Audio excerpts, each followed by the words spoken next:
제9시에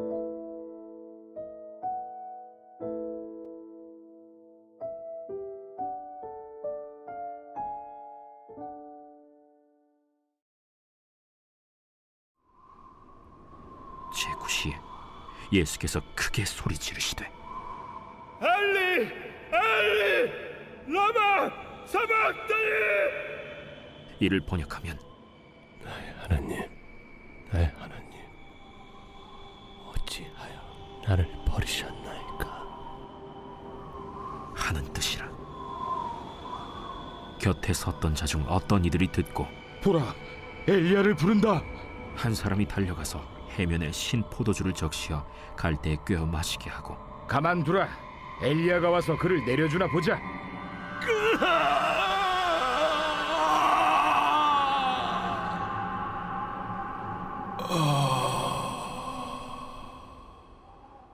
예수께서 큰 소리를 지르시고 숨지시니라. 우리 말씀 나누기 전에 이번 한 주간 이 고난주간 기도에 함께해 주신 여러분들께 감사드려요. 원래 이 평상시에는 안 힘들어도 뭔가 이 나를 정하고 타이틀을 잡으면 왜 더 힘들게 느껴지잖아요. 그래서 더 감사하고요. 그리고 뭐 아침 일찍 학교 갈 준비 다 해서 교복 입고 온 우리 아이들도 너무 고맙고. 그래서 어제 제가 혼자 이 예배당에 앉아가지고 이렇게 있는데요. 그 옛날 생각이 나더라고요. 그냥 예전에 제가 이 사역하기 전에 다니던 교회에서도 이 1년에 2번씩 이 새벽에 특세를 했었는데요. 그때 이제 사람이 워낙 많다 보니까 이 새벽 5시에 시작하는 건데 한 늦어도 4시 20분 정도까지는 가야 예배당에 그래도 앉을 수가 있었어요. 이제 그러려면 이제 한 3시 30분, 40분쯤엔 이제 일어나야 되는 거였거든요. 그래서 이제 애들이랑 그때 뭐 정확히 언제부터 그랬는지 기억이 안 나는데 애들이 아주 어렸을 때부터 이제 매년 그랬던 것 같아요. 그럼 이제 애들이 이제 잘 때 애들한테 옷을 입혀서 이제 재우는 거예요. 그리고 이제 애들이 일어나면 이제 새벽에 딱 일어나면 이제 자는 애들을 그대로 이제 제가 안고 차에 가서 카시트에 눕히고 그리고 또 안고 또 카시트에 데려다 놓고 그리고 이제 차를 타고 이제 교회에 가요. 도착하면 이제 제가 이제 큰 애를 이쪽에 작은 애를 이쪽에 그리고 막내는 이제 엄마가 안고 그리고 이제 막 교회로 가는 거예요. 그러면은 이제 예배 드릴 때 이제 애들은 이제 자니까 이렇게 안고 찬양도 이렇게 안고 하고 이제 설교도 이렇게 듣고 그리고 기도도 이렇게 안고 하고 그랬어요. 이제 그 상태로 이제 기도회를 하는데 뭐 사실 뭐가 귀에 들어오겠어요. 애들 막 신경 쓰느라고 막 그랬고. 근데 그러고 나서 이제 끝나고 나면 이제 아이들 다시 이제 집에 차로 데려다 주고 저는 거기서 이제 광역버스를 타고 이제 서울로 출근을 했거든요. 근데 어제는 이제 앉아서 이제 기도회를 준비하면서 이렇게 생각을 하는데 그때 생각이 계속 나는 거예요. 그래서 그때는 진짜 너무 힘들었는데 근데 또 한편 생각해 보니까 그때 주신 하나님 은혜가 너무 컸던 거예요.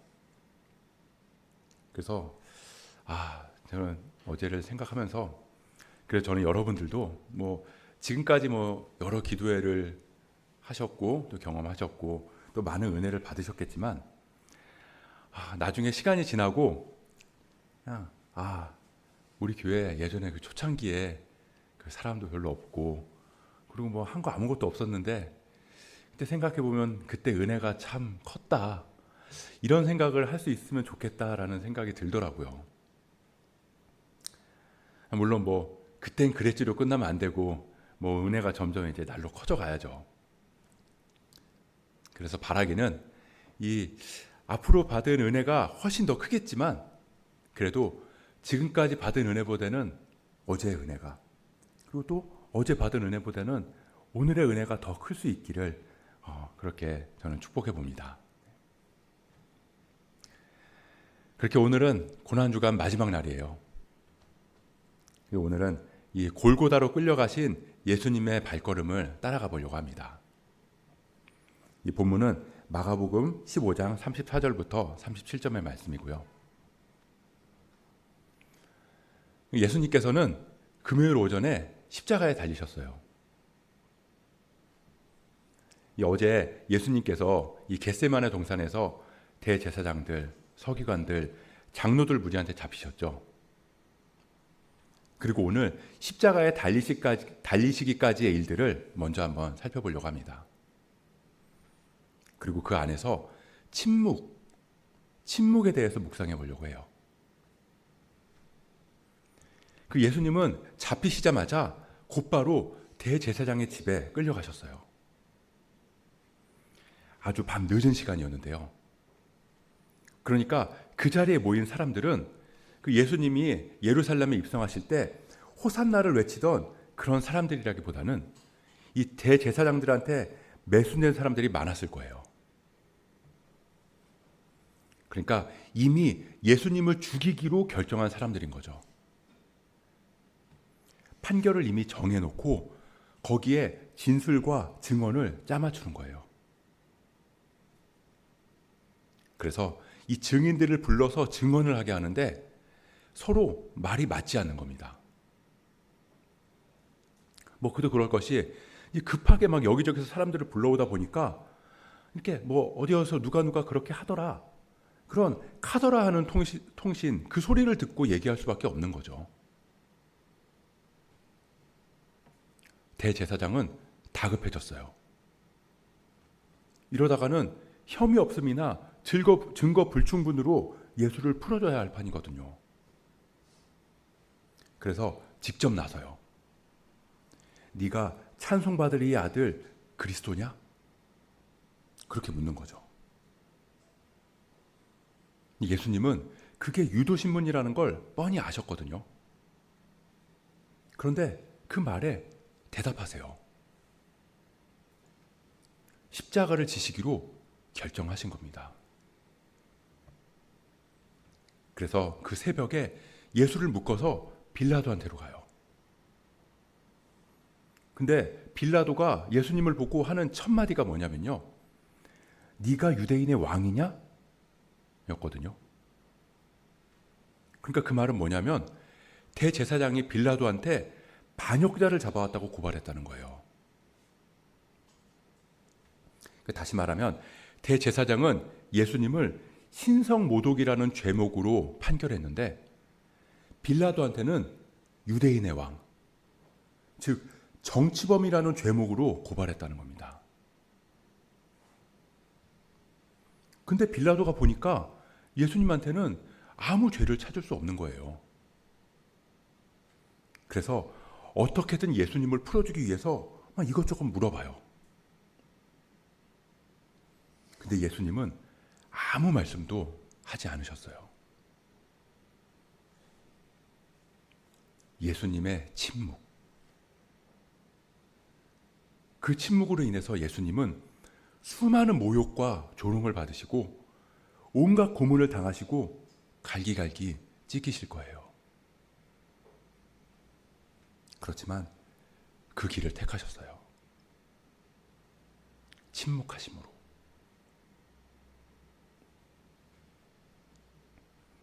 오늘 금요일 해가 지게 되면 안식일이 시작됩니다.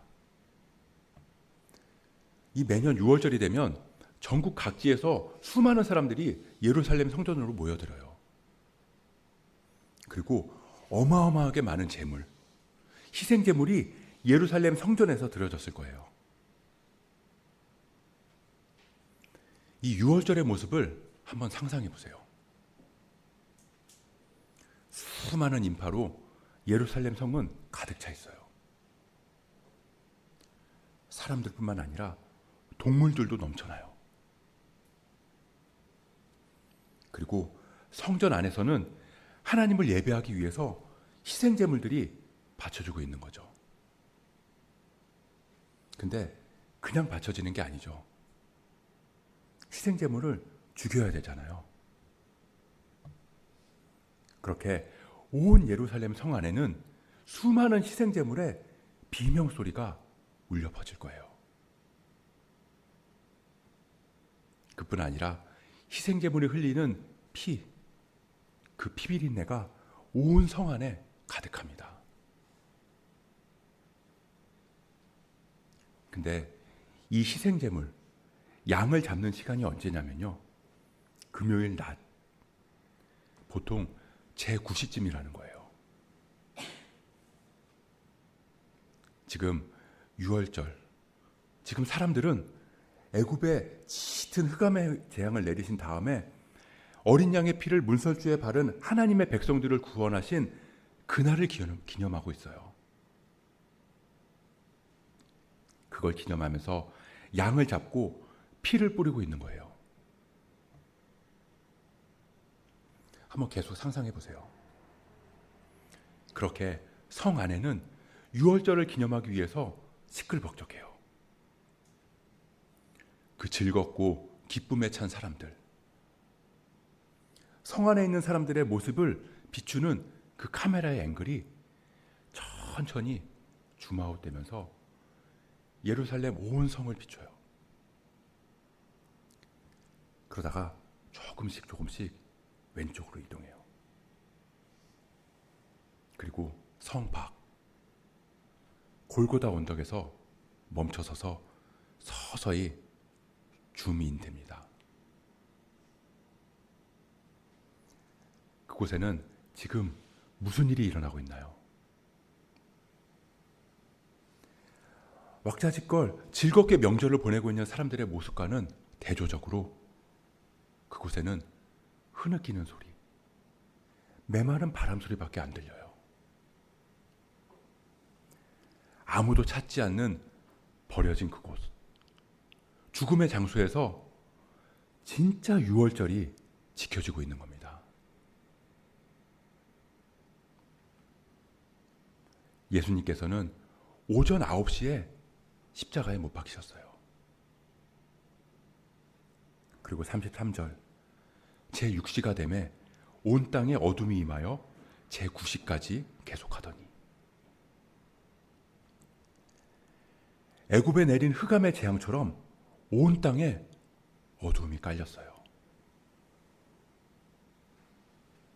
그리고 34절, 제9시에 예수께서 크게 소리 지르시되 엘리 엘리 라마 사박다니 하시니, 이를 번역하면 나의 하나님 나의 하나님 어찌하여 나를 버리셨나이까. 예루살렘 성 안에서 수많은 희생제물들이 죽어가면서 비명을 지르고 있는 제9시, 그때 예루살렘 성 밖 골고다 언덕에서는 유월절의 어린 양이신 예수님께서 죽어가면서 비명을 지르고 있습니다.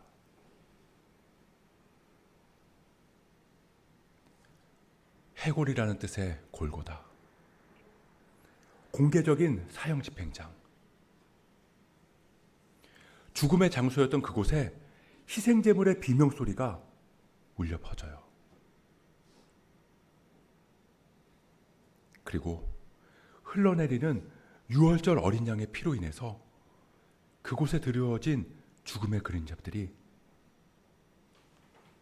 패스오버, 하나님의 백성들을 넘어서 지나갑니다.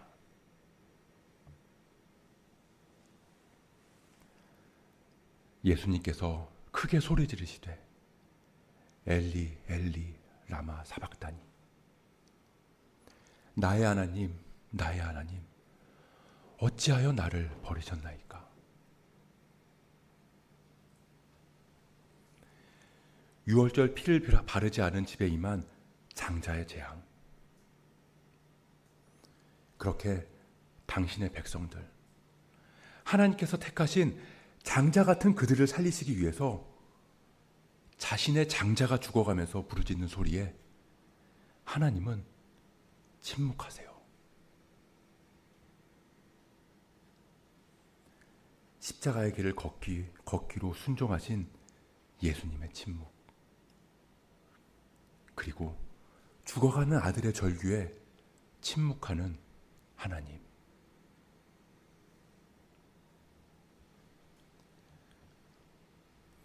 예, 엔도 슈샤쿠라는 작가가 쓴 침묵이라는 책을 보면요, 이 17세기에 예수의 소속의 페레이라라는 신부가 이 일본에 선교사로 간 거예요. 근데 이 신부가 신앙이 너무 좋아서 이 사람들한테 존경을 많이 받는 사람이었거든요. 근데 이 페레이라 신부가 배교했다는 소식이 들려와요. 사람들은 믿지 않았어요. 음모다. 페레이라 신부가 그럴 리 없다. 누가 지어낸 얘기다. 그래서 그 제자였던 로드리고 신부가 그 말이 거짓이라는 걸 확인하겠다고 일본으로 가요. 그리고 그곳에서 사람들을 만나고 마을에 복음을 전하는데요. 그 로드리고 신부도 붙잡힌 거예요. 이 당시 일본은 기독교에 대한 탄압이 거셌거든요. 그래서 이 로드리고를 따라서 복음을 받아들인 마을 사람들을 다 붙잡아서 고문을 해요. 그리고는 이 로드리고한테 말하는 거죠. 바닥에 예수님 성상을 깔아놓고 이 예수님 얼굴에 침을 뱉고 욕하고 발로 밟고 지나가라. 그러면 저 마을 사람들은 살려주겠다. 이 로드리고는 고민해요. 나의 신앙을 정결하게 지킬 것인가? 아니면 예수를 배신하고 마을 사람들을 살릴 것인가? 기도하면서 하나님께 부르짖어요. 근데 하나님은 침묵하세요. 결국 로드리고는 이 성화를 밟고 사랑을 선택해요. 대신에 타협한 배교자라는 소문이 이제 본국으로까지 퍼지게 되는 거죠. 근데 소설 말미에 이렇게 말해요. 주여, 당신이 언제나 침묵하고 계시는 것을 원망하고 있었습니다. 그때 주님의 답변이 나는 침묵하고 있었던 게 아니란다. 너의 고통에 함께하고 있었단다. 성상을 밟아도 괜찮아. 그것을 밟는 너의 발이 아프지 않니? 그 발의 아픔만으로도 충분하단다. 나는 너의 그 아픔과 고통에 함께 할 거야. 그것 때문에 내가 존재하니까.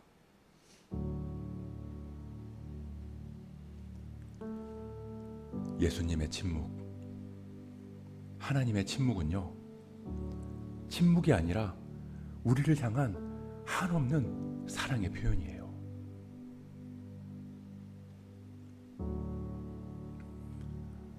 못을 박아도 괜찮아.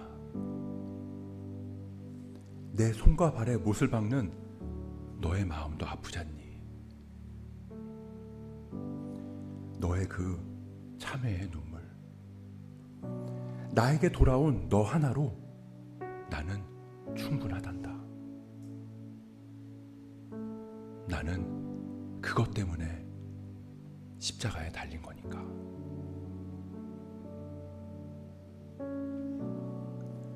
예수께서 큰 소리를 지르시고 숨지시니라. 우리는 주님 매달리신 십자가 앞에 서 있습니다. 아무 말 없는 십자가. 하지만 그 십자가는 우리에게 말하고 있어요. 내가 너를 사랑한다고. 너 하나면 충분하다고. 너만 구원할 수 있다면 십자가의 고통? 그거면 충분하다고.